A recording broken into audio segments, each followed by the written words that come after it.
मंजली बहू ने कबड्डी के मैदान में ऐसा कमाल कर दिखाया कि पूरे मोहल्ले के होश उड़ गए। अहाना और बाकी सभी बहुएं उसे देखकर हैरान रह गईं।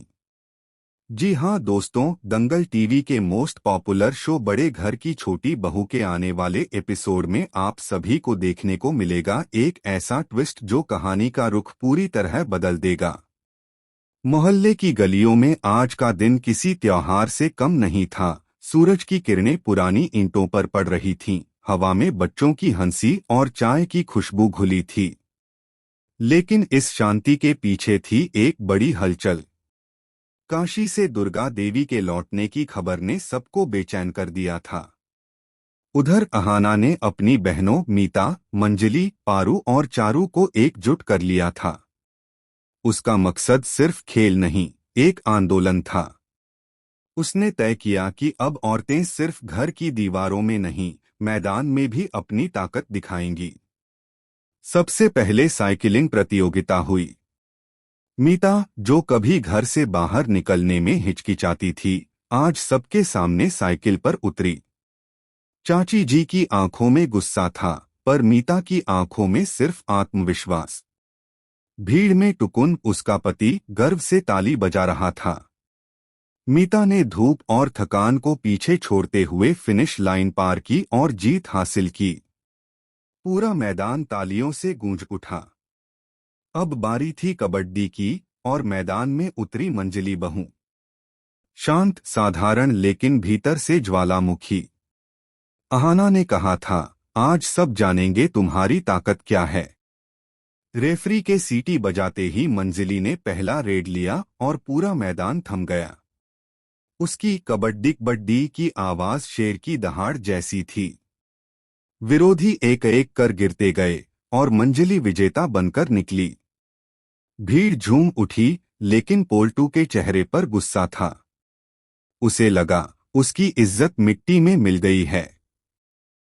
घर लौटकर मंजली का सामना हुआ पोल्टू से।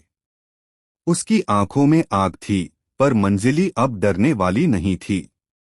उसने सीधा जवाब दिया, हाँ, मैं पत्नी हूँ, लेकिन इंसान भी हूँ।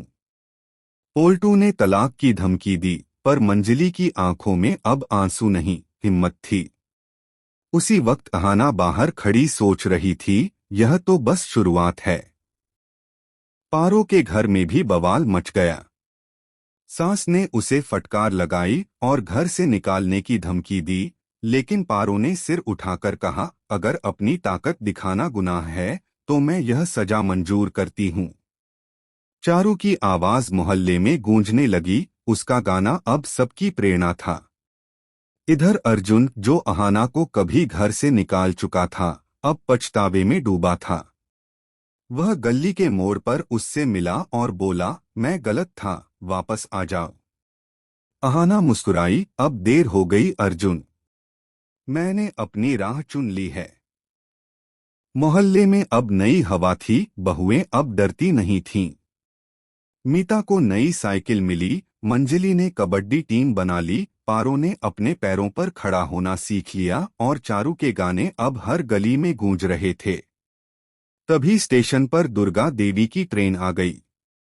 सबकी सांसें थम गईं। जब वह उतरी तो उनकी आंखों में वही सख्ती थी जिसके लिए वो जानी जाती थीं। उन्होंने बहुओं को देखा और पूछा, यह सब तुमने किया? अहाना ने निडर होकर कहा, हाँ दादी जी, हमने किया। हम कमजोर नहीं हैं। कुछ पल की खामोशी के बाद दुर्गा देवी मुस्कुराईं, अच्छा किया। ताकत जिम्मेदारी लाती है, और अब तुम सब उस लायक हो। सबकी आंखों में चमक थी। बहुओं ने पहली बार महसूस किया कि उन्होंने सच में अपनी जगह बना ली है। पोल्टू, अर्जुन और बाकी पतियों ने माफी मांगी। रिश्तों में एक नई